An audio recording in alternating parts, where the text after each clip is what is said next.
Si tu réagis encore automatiquement, peu importe ce en quoi tu crois, tu es encore au service du démiurge. Le démiurge te supplie de ne jamais le savoir, parce que Jésus a révélé comment le détruire de l'intérieur, et le choc est là.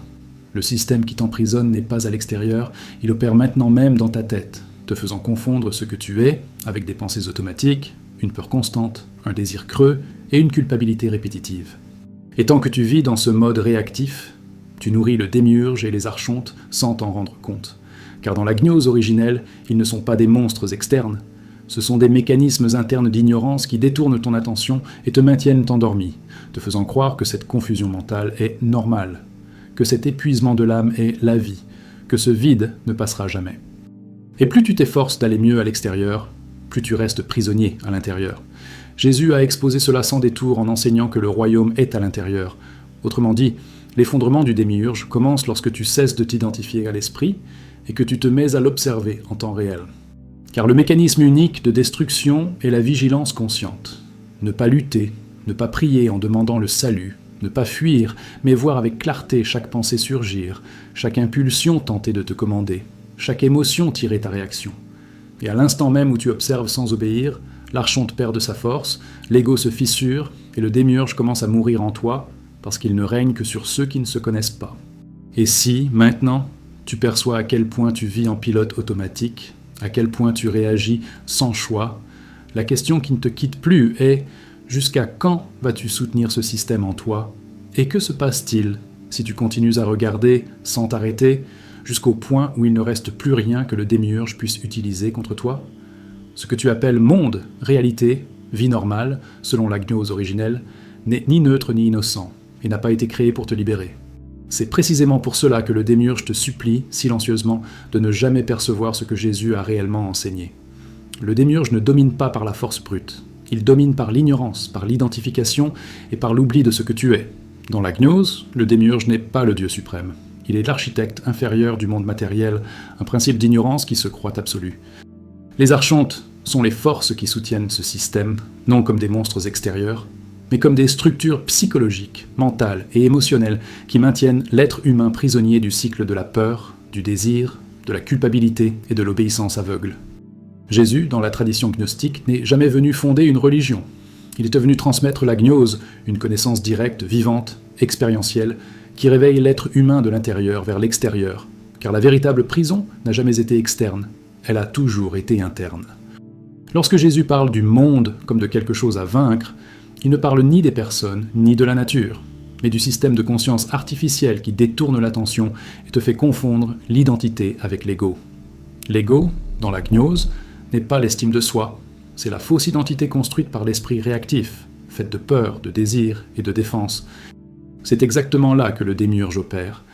Tant que tu crois être cet ensemble de pensées, d'impulsions et de réactions, tu demeures prévisible, manipulable et endormi. Les archontes n'ont pas besoin de t'attaquer. Il leur suffit de te maintenir distrait, identifié et convaincu que tout cela est normal. Jésus démontre ce mécanisme lorsqu'il dit que le royaume n'est pas à l'extérieur, ni dans les temples, ni dans les autorités, mais à l'intérieur de toi, parce que le royaume est l'état de conscience éveillé qui surgit lorsque la fausse identité s'effondre. Détruire le démiurge de l'intérieur ne signifie pas lutter contre quelque chose d'extérieur, cela signifie dissoudre l'illusion qui soutient son pouvoir. La gnose est claire. Le démiurge règne là où il y a ignorance, et l'on est dans l'ignorance lorsque l'on vit en automatique, en réagissant, en désirant, en craignant et en se défendant sans cesse. Jésus enseigne le chemin inverse, un chemin de vigilance, de lucidité et de détachement intérieur, où l'individu observe son propre esprit, perçoit ses mécanismes et cesse de s'y identifier. Cette observation n'est pas intellectuelle, elle est existentielle. C'est voir, en temps réel, comment les pensées surgissent, comment les émotions s'enflamment et comment les impulsions tentent de te commander. Et lorsque cela est vu avec clarté, sans jugement et sans fuite, le pouvoir des archontes commence à s'effondrer. Dans la gnose originelle, le péché n'est pas moral, c'est une erreur de perception, un égarement de la cible, une confusion du transitoire avec le réel, du faux avec le vrai. Jésus n'est pas venu te sauver d'un châtiment futur, il est venu te réveiller maintenant, car tant que tu dors psychologiquement, tu nourris le système qui t'exploite. Le démiurge ne veut pas que tu saches cela, Parce qu'au moment où tu réalises que tu n'es pas tes pensées, ni tes émotions automatiques, ni tes réactions conditionnées, quelque chose se brise. Et cette rupture est interne, silencieuse et irréversible. Les archontes perdent de leur force lorsque tu cesses de réagir compulsivement, lorsque tu ne te laisses plus capturer par la peur, par la culpabilité et par la promesse vide de satisfaction. Jésus parle de mourir à soi-même. Et ce n'est pas une poésie religieuse, c'est une description précise du processus gnostique, la mort de l'ego psychologique. Cette mort n'est pas physique, c'est la dissolution de la fausse identité qui soutient la domination du démiurge. Tant que l'ego gouverne, le système demeure intact. Lorsque l'ego est vu, compris et désactivé, le système commence à s'effondrer en toi. C'est pour cela que l'enseignement gnostique a toujours été persécuté, déformé et transformé en dogme. Le dogme n'éveille personne, il ne fait que remplacer une prison par une autre. Jésus n'a pas demandé l'adoration, il a demandé la compréhension, il a demandé que tu vois, que tu connaisses, que tu t'éveilles. La gnose ne promet pas le confort, elle promet la vérité. Et la vérité est que le démiurge ne règne que sur ceux qui ne se connaissent pas. Se connaître, ici, ce n'est pas analyser sa personnalité, c'est reconnaître l'étincelle divine, le principe spirituel qui n'appartient pas à ce monde artificiel et qui n'a jamais été sous le contrôle des archontes. Lorsque Jésus dit que tu n'es pas de ce monde, il dit exactement cela. Ton essence n'est pas un produit du système. Mais tant que tu crois n'être que corps, nom, histoire et esprit, tu restes prisonnier. L'éveil gnostique est un acte de rébellion silencieuse par lequel tu cesses d'alimenter le mécanisme qui t'a servi simplement parce que tu commences à le voir. C'est pour cela que le démiurge te supplie de ne jamais le savoir. Il n'existe pas d'arme plus dangereuse pour le système qu'un être humain lucide, présent et désidentifié. Un être humain qui ne réagit pas automatiquement ne peut être contrôlé, ne peut être prévisible, ne peut être manipulé par la peur ou par la promesse. Jésus a enseigné exactement cela, non pas dans de beaux discours, mais à travers des pratiques d'attention, de silence intérieur et de vigilance constante. À chaque instant où tu observes l'esprit au lieu de lui obéir, quelque chose se brise. À chaque instant où tu ne t'identifies pas à l'impulsion, un archonte perd de sa force. À chaque instant où tu choisis la conscience plutôt que l'automatisme, le démiurge est détruit de l'intérieur. Et la question qui continue de tourner, d'incommoder, de presser, est de savoir si tu es disposé à voir cela en toi-même maintenant. Si tu es prêt à affronter la part de ta journée vécue dans le sommeil, la réaction et l'identification. Car tant que tu ne vois pas, le système continue, et lorsque tu commences à voir, plus rien ne fonctionne de la même manière. Cette perception ne s'arrête pas, ne se referme pas, ne se résout pas dans une réponse finale. Elle continue d'ouvrir des couches, de révéler des mécanismes, de démonter des illusions. Et chaque fois que tu crois avoir tout compris, une autre question surgit, un autre angle mord, un niveau plus profond d'éveil. C'est précisément là que commence le travail réel, en toi, maintenant, en cet instant, tandis que tu observes ce qui se passe dans ton propre esprit à cet exact moment, et que tu te demandes jusqu'où cela va, ce qui demeure encore caché, et ce qui arrive lorsque tu cesses de fuir cette perception continue. Le démiurge ne gouverne pas le monde, il gouverne ton esprit lorsque tu ne te rends pas compte que tu es gouverné. Et c'est précisément pour cela que Jésus a été si direct, si tranchant, si dangereux pour le système. Il n'a pas offert du réconfort, il a offert une rupture. Il a montré que tant que tu vis en réagissant, en te défendant, en désirant et en craignant, tu fonctionnes comme une batterie vivante de ce système. Et le pire, c'est que tu appelles cela personnalité, tu appelles cela qui je suis. Alors qu'en réalité, ce n'est qu'une programmation répétitive qui tourne toute seule. La gnose est d'une clarté brutale. Le démiurge règne dans l'oubli, et l'oubli survient lorsque tu te perds dans les pensées comme si elles étaient toi, lorsque tu te confonds avec l'anxiété, la colère, la culpabilité, la compulsion. Et Jésus a attaqué cela de front en disant qu'il faut veiller, parce que veiller, ce n'est pas prier davantage, ce n'est pas croire davantage, c'est être lucide pendant que l'esprit tente de t'entraîner. Car au moment où tu vois l'impulsion avant de lui obéir, quelque chose se brise dans le commandement intérieur. Tu n'es pas fatigué de la vie, tu es fatigué d'être contrôlé par des pensées que tu n'as pas choisies, des émotions qui surgissent d'elles-mêmes et des réactions qui se répètent depuis des années. Et cette fatigue, c'est le signe le plus clair que les archontes sont actifs, car ils opèrent en créant de l'usure, du bruit mental et une confusion constante. Et tant que tu essaies de résoudre cela par la distraction, la consommation ou une spiritualité superficielle, le démiurge te remercie, parce que rien de tout cela ne menace le système. Jésus n'a pas parlé de détruire des empires extérieurs, il a parlé de mourir à soi-même. Et cela est de la gnose pure, Parce que mourir à soi-même, c'est voir que ce moi qui réagit, souffre et se défend en permanence, ce n'est pas toi, c'est une construction automatique. Et lorsque cette perception se produit réellement, non comme une idée, mais comme une expérience directe, le pouvoir du démiurge commence à s'effondrer sans lutte, sans guerre, sans spectacle. Le système intérieur panique lorsque tu cesses de réagir, parce qu'il dépend de ta réaction pour exister. Il dépend de ton identification à la peur pour te contrôler. Et c'est pour cela que Jésus a tant insisté sur le silence intérieur, l'attention et la présence. Car le silence n'est pas l'absence de son. C'est l'absence d'identification, c'est lorsque la pensée apparaît et que tu ne deviens pas cette pensée. L'autorité de ce canal ne vient pas de promettre un salut facile, elle vient de dire la vérité que presque personne ne veut entendre. Tant que tu continues à croire tout ce que tu penses, tu es à l'intérieur du jeu du démiurge.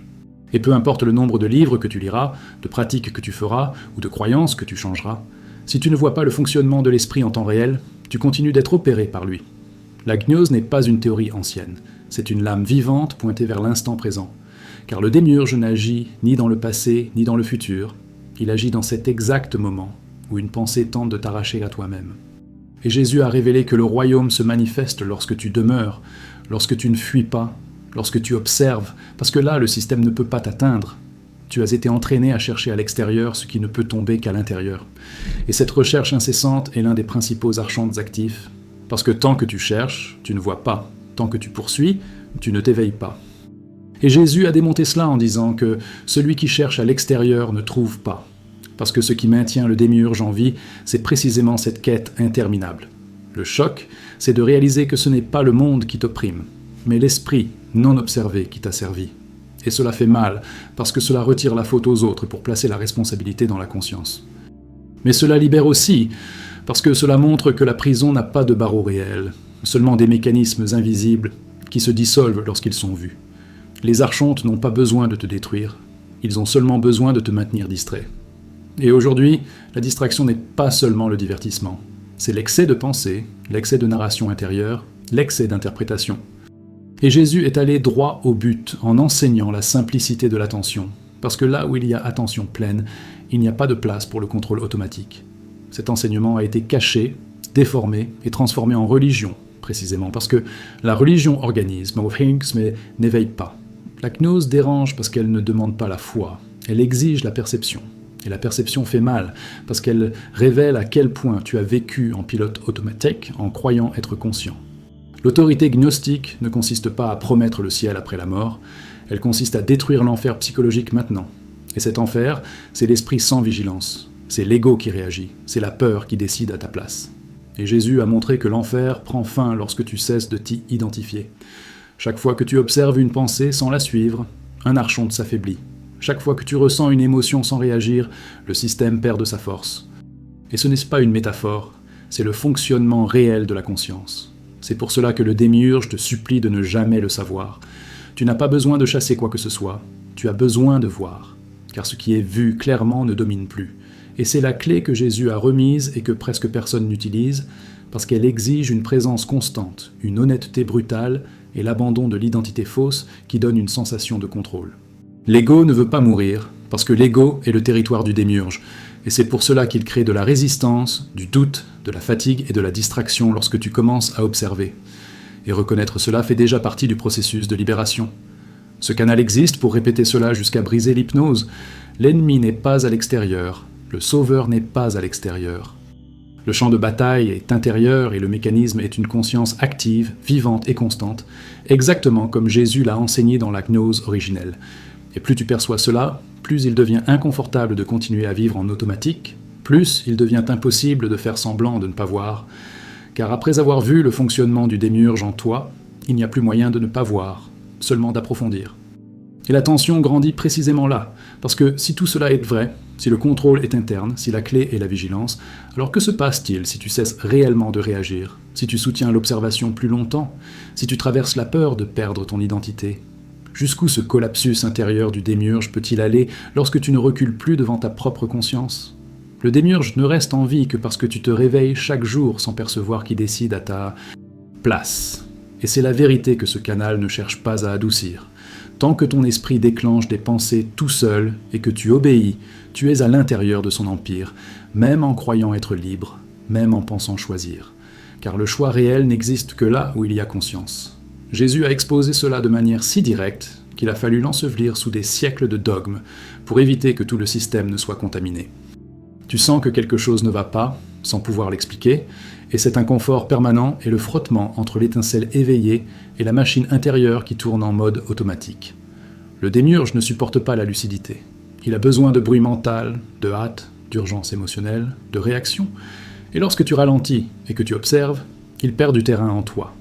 Ce n'est pas le monde qui t'épuise, c'est le dialogue intérieur incessant qui ne s'arrête jamais, c'est l'esprit qui commente tout, juge tout, anticipe tout. Et tant que tu crois que cela, c'est toi, tu remets le contrôle sur un plateau, exactement comme opèrent les archontes, en créant une identification totale avec le flux mental. Ce canal insiste parce que presque personne n'insiste là-dessus. Tu n'as pas besoin de changer tes pensées, tu as besoin de cesser de te confondre avec elles. Et cette différence est capitale, car changer les pensées maintient le jeu en place, tandis qu'observer les pensées sans devenir elles fait imploser tout l'échiquier. Jésus n'a pas demandé la croyance, il a demandé la vigilance. Car la croyance ne menace pas le démiurge, mais la vigilance le détruit. Et c'est pour cela que, chaque fois que tu tentes d'être présent, quelque chose en toi cherche à fuir, à s'endormir, à se distraire.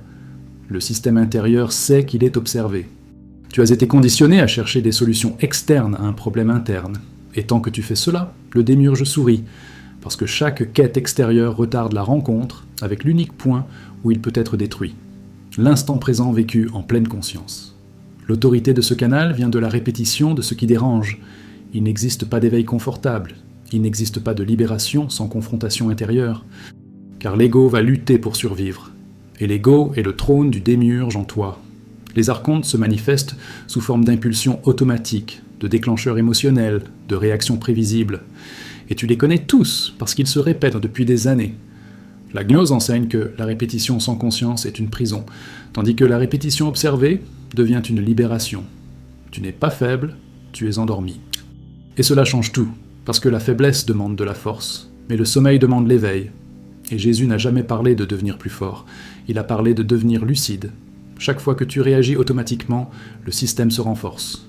Chaque fois que tu observes sans réagir, quelque chose se brise, même si c'est subtil, même si personne ne le voit, parce que la véritable guerre n'a jamais été externe, elle a toujours été silencieuse. L'esprit veut des réponses, des explications, des concepts. La gnose, elle, veut une perception directe, car les concepts nourrissent l'ego spirituel. Et l'ego spirituel est l'un des archontes les plus dangereux. Il te fait croire que tu t'es éveillé alors que tu continues de dormir. Ce canal ne délivre pas d'anesthésie, il délivre de la friction. Et la friction engendre la présence, et la présence est le seul état dans lequel le démiurge ne peut pas opérer. On t'a appris à craindre le vide, mais c'est dans le vide d'identification que la liberté apparaît. Jésus l'a indiqué en parlant du silence, de la chambre intérieure, du retrait, non comme une fuite, mais comme un retour au véritable point de commande. Le système intérieur s'effondre lorsque tu cesses de t'expliquer, de te justifier, de te raconter sans cesse, parce que la narration permanente est le carburant du démiurge, et le silence conscient est son poison. Tu remarques comment l'esprit essaie de t'attraper, encore maintenant, pendant que tu lis ceci, en tentant d'approuver, de désapprouver, d'analyser, de juger. Et c'est précisément là que se trouve le champ de bataille que ce canal expose sans pitié.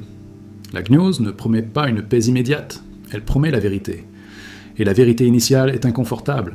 Tu ne vis pas, tu réagis, et tant que tu réagis, tu n'es pas aux commandes. Le démiurge n'a pas besoin de te dominer par la force. Il lui suffit que tu continues à croire que tes pensées sont ton identité. Et c'est le plus grand tour jamais inventé. Jésus a enseigné que la vérité libère, mais il n'a jamais dit qu'elle réconforte. Car libérer signifie briser des structures intérieures que tu as défendues toute ta vie en croyant qu'elles étaient toi. Ce canal existe pour écraser l'illusion selon laquelle l'éveil consiste à accumuler des connaissances. Car s'éveiller, c'est perdre l'identification, perdre l'attachement, perdre le faux contrôle qui soutient le système. Chaque instant de présence réelle est une fissure dans la domination intérieure du démiurge. Et ces fissures s'accumulent, silencieusement, jusqu'au point où le système ne peut plus se maintenir.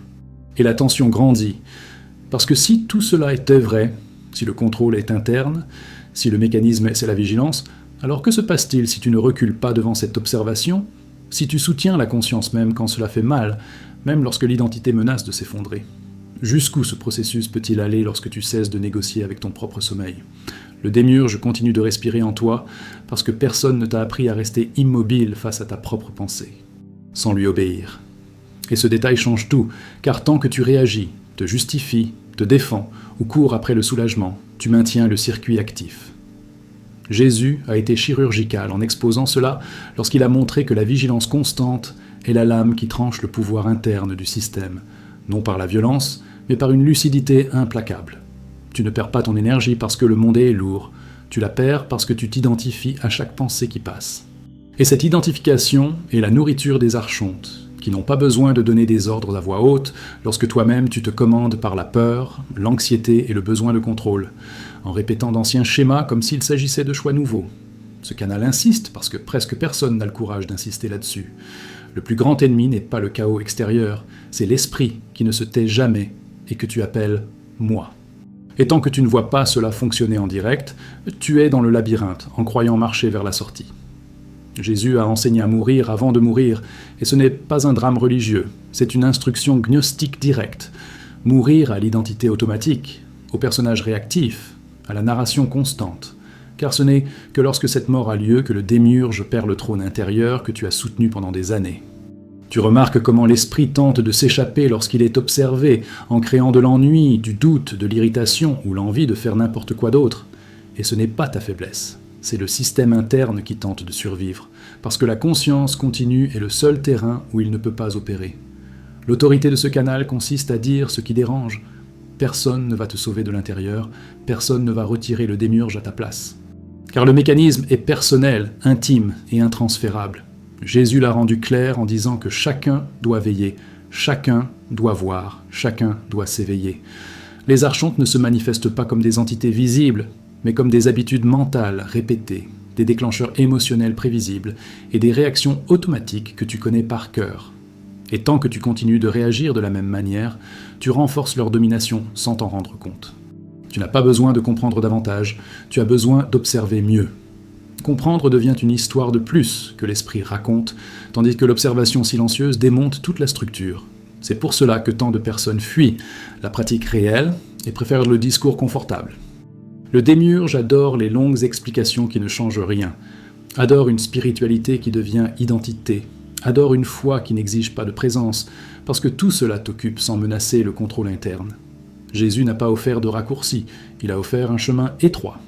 Et étroit signifie une attention constante, ne pas se perdre dans les pensées, ne pas se confondre avec les émotions, rester là où ça fait mal, jusqu'à ce que l'identification tombe d'elle-même. Ce canal ne romantise pas le processus, parce que le début est inconfortable.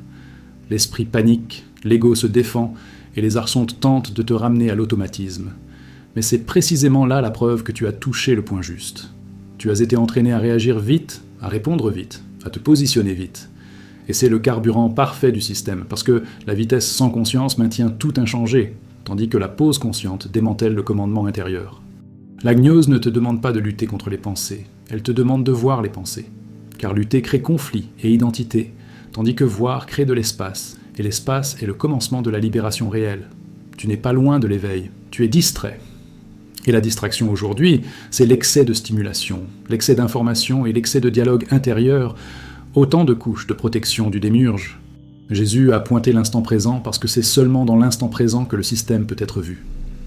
Tout ce qui te tire vers le passé ou le futur est une tentative de t'éloigner du seul lieu où le contrôle peut être brisé. Ce canal répète, jusqu'à briser l'hypnose. Il ne s'agit pas de changer le monde. Il s'agit de sortir de l'automatisme. Car un être humain lucide est incontrôlable, imprévisible et dangereux pour tout système de domination. Les archontes perdent de leur force lorsque tu cesses de réagir émotionnellement au même déclencheur, lorsque tu observes la colère sans agir, la peur sans fuir, le désir sans obéir. C'est là que l'engrenage commence à se gripper. Le démiurge ne supporte pas le silence conscient, parce que le silence conscient n'alimente pas la narration, ne génère pas d'identité et ne crée pas de dépendance. C'est pour cela qu'il te pousse sans cesse vers le bruit intérieur. Tu remarques comment l'esprit tente de te convaincre que tout cela est trop difficile, trop impossible, trop fatigant. Et cette voix fait partie du système, ce n'est pas toi. La reconnaître est déjà un acte de rupture. L'autorité de ce canal se construit dans la friction, non dans le confort. Le confort maintient le sommeil, tandis que la friction engendre la présence. Et la présence est la mort lente et inévitable du contrôle interne. Chaque instant où tu demeures en observation sans t'identifier est une victoire silencieuse, invisible pour le monde, mais dévastatrice pour le système, parce que le démiurge ne règne que là où il y a oubli. Et la question continue de marteler, sans se fermer, sans soulager, sans offrir de résolution facile. Si tout est interne, si le mécanisme est la vigilance, si le pouvoir s'effondre lorsque tu observes, que se passe-t-il si tu soutiens cela plus longtemps, si tu ne négocies pas avec la distraction, si tu traverses l'inconfort? Jusqu'où ce collapsus intérieur peut-il aller lorsque tu ne recules plus devant ta propre conscience? Le démiurge n'a pas besoin de t'attaquer, parce que tu t'attaques. Toi-même chaque jour en croyant des pensées qui surgissent pour toutes seules. Et c'est là l'engrenage central que Jésus a exposé sans aucune anesthésie. Tant que tu confonds la voix mentale avec ton identité, tu obéis à des ordres invisibles, en croyant qu'ils sont les tiens. Et cette illusion quotidienne est le carburant le plus pur du système qui te maintient fatigué, réactif et éloigné de toi-même. Tu as l'impression de passer ta vie à éteindre des incendies intérieurs, sans voir que le feu, c'est le pilote automatique lui-même. Les archontes opèrent exactement à cet endroit, en te faisant courir après un soulagement immédiat, une justification émotionnelle ou une distraction, parce que tant que tu cours, tu ne vois pas, et tant que tu ne vois pas, tu restes prisonnier du même cycle. Ce canal martèle parce que le piège est simple et cruel. Il ne s'agit pas de changer de vie, il s'agit d'arrêter de te perdre dans l'esprit. Et cela fait peur, parce que cela enlève le confort de l'excuse, enlève le rôle de victime et révèle que le contrôle a toujours été à un pas de distance, précisément à l'instant où tu observes sans réagir. Jésus n'a pas parlé d'améliorer l'ego, il a parlé de le nier. Et nier ici ne signifie pas réprimer, mais ne pas s'identifier. Voir l'impulsion sans devenir elle, sentir l'émotion sans lui obéir. Et lorsque cela se produit, le trône intérieur du démiurge commence à se fissurer. On t'a appris à croire que la conscience, c'est mieux penser, alors qu'en réalité la conscience, c'est percevoir la pensée comme un objet. Cette inversion est le cœur même de la gnose, parce que le démiurge ne gouverne que lorsque tu es à l'intérieur de la pensée, jamais lorsque tu l'observes. Les archontes se renforcent chaque fois que tu réagis selon les mêmes schémas. Et tu connais ces schémas par cœur parce qu'ils se répètent, dans les disputes, dans les décisions impulsives, dans l'anxiété constante. La répétition est la preuve du contrôle, pas de la personnalité. Ce canal ne promet pas une illumination rapide, il promet une lucidité inconfortable. Car la lucidité révèle combien de temps tu as vécu en mode automatique, en croyant être aux commandes. Et cette perception fait plus mal que n'importe quel mensonge rassurant. Jésus a indiqué la vigilance parce qu'elle ne dépend pas de la croyance, ne dépend pas de la tradition, ne dépend pas d'une autorité extérieure. Elle dépend uniquement de ta capacité à être ici, maintenant, à voir ce qui se passe à l'intérieur, sans fuir, sans justifier, sans romantiser. Le démiurge déteste quand tu t'arrêtes, parce que s'arrêter coupe le flux de réaction, coupe la chaîne stimulus-réponse, coupe l'alimentation du système. C'est pour cela que l'esprit crée une fausse urgence, crée la précipitation, crée la peur de perdre quelque chose si tu demeures présent. Tu crois devoir tout résoudre, alors que ce qu'il faut, c'est cesser de te perdre. Car chaque fois que tu te perds dans les pensées, tu quittes le seul lieu où le contrôle interne peut être désactivé. L'autorité de ce canal naît de la répétition de la vérité nue.